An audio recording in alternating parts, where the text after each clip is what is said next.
So today we have 4 topics to consider really. We talked about need already a little bit, professional judgment, use, and does use reflect need?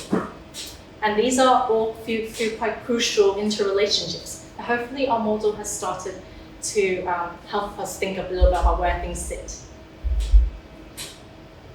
First of all, we'll talk about need a little bit more.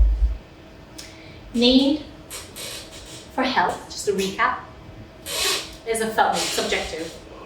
And in order to be able to understand it, there's no other way to get to it unless we do population self-assessment surveys and a bit of objective measure. Like you can send in clinicians to people's homes to observe people's mobility, for example, or you ask the patient to say, can you report how much you can walk?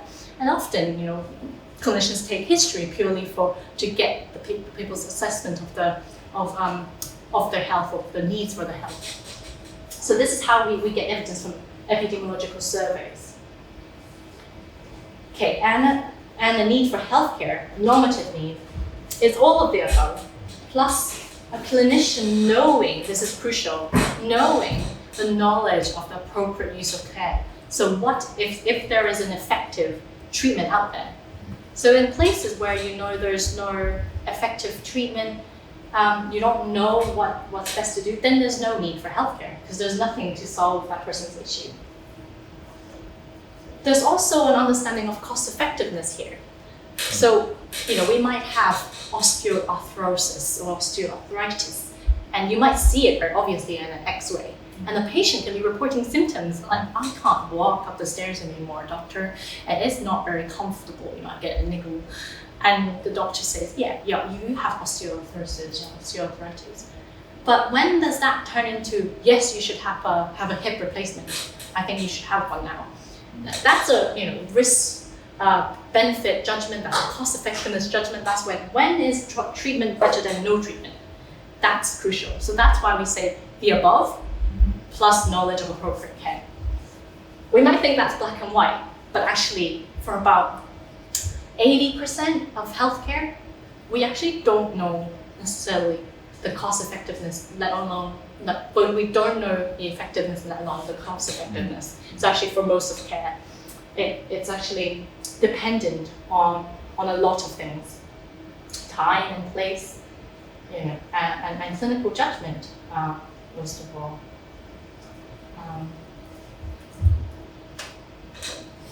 It's also dependent on understanding of the best treatments as well. So with new clinical guidelines and things. For example, so high-income countries, it varies between countries. So high-income countries, it is now shown to be most cost-effective and effective if you have a heart attack, time of your heart attack to a PCI center within 90 minutes. And that's exactly what you want. So it is most cost-effective if you have a heart attack to send them to a major center and get them into a catheterization lab to open up their blood vessels again within 90 minutes. Now that's expected in England. That we do that with our EMS services with our patients. Most cost-effective care has been shown, best for patients, and best for the health services. However, if I was in rural India, I wouldn't expect that. I shouldn't expect that same level. So it's dependent on how much you spend as a health system, health service, technology, and what is the understanding of the day in scientific evidence, and what is affordable. And that is dependent on the willingness to pay. Threshold is dependent on the value judgment the country puts in on health. So just to be mindful that these things are more complex and have a lot more than one meets the eye. So let's move on to some evidence and some studies that show this in context. What does it really mean? So this is a really interesting study that shows us the decision to screen for AAA, for abdominal aortic aneurysms, from America, UK, and US. So now, scientific evidence that underpins when you should screen or whether you should screen for AAA is the same. So these 3 countries use the same scientific literature. It's a multi-center country study.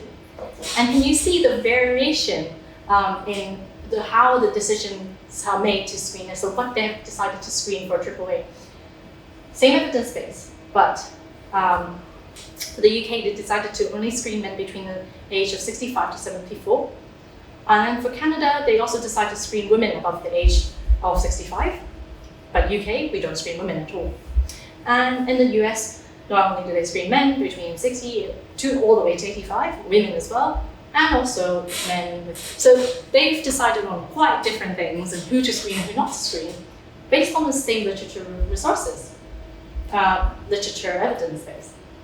So it reflects what, the decisions reflect what is most cost effective at the time. And now me and you sitting here, we can't really decide who's right. Who's to say America's doing it best?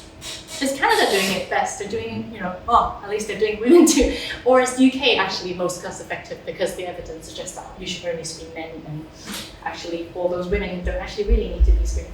So we can assume, but only, we can't really say who's right and what's wrong. Also, it reflects how much the country is willing to spend and the resources they want to put in. Okay. And it's also very interesting, a slightly older study now, but this group have looked into grey literature and policy documents of very different social insurance schemes. So all these countries have a commonality: France, Switzerland, Germany, Luxembourg, Israel, Netherlands, and having a social insurance, and they provide standard packages of care. And they've looked at what is provided across all these countries. So there's some universal things. Then the interesting thing is they've also looked at some controversial treatments that only some countries provide and others don't. For example, some countries, so what's called controversial? It means that these 6 countries don't all provide dental care in their standard package of healthcare. So they don't think dental care is necessarily needed in there. But we might go, oh, interesting. Something dental care should be included, should it not? That's a big debate. Germany is the only country that offered spa treatment, spa care. Now, I don't know if in Japan, whether spas, I know hot springs are very popular. Spa care, is that in the spa health? Should that be provided in a universal package of healthcare entitlement? But in England, if we thought about spas, we think about, very luxurious. It's definitely not healthcare. But in Germany, that was at that time that was provided as part of the insurance scheme.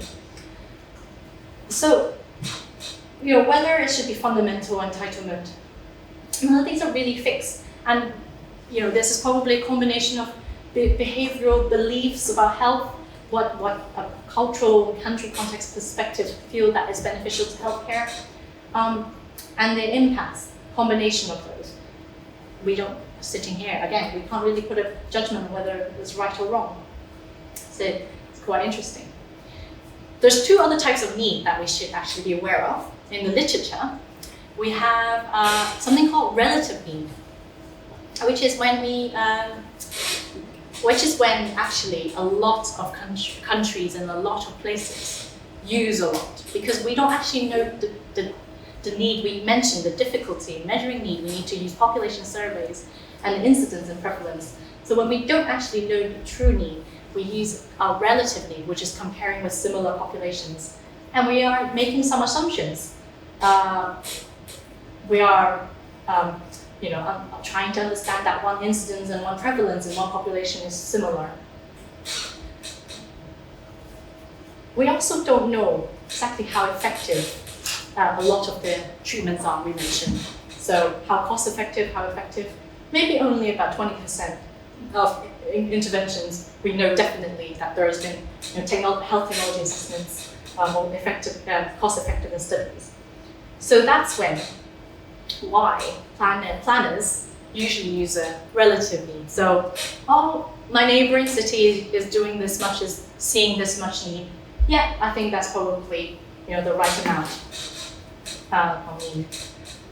So what we do, what we offer, what we say is need, is a combination of all these different things: wisdom, experience, belief, cultural.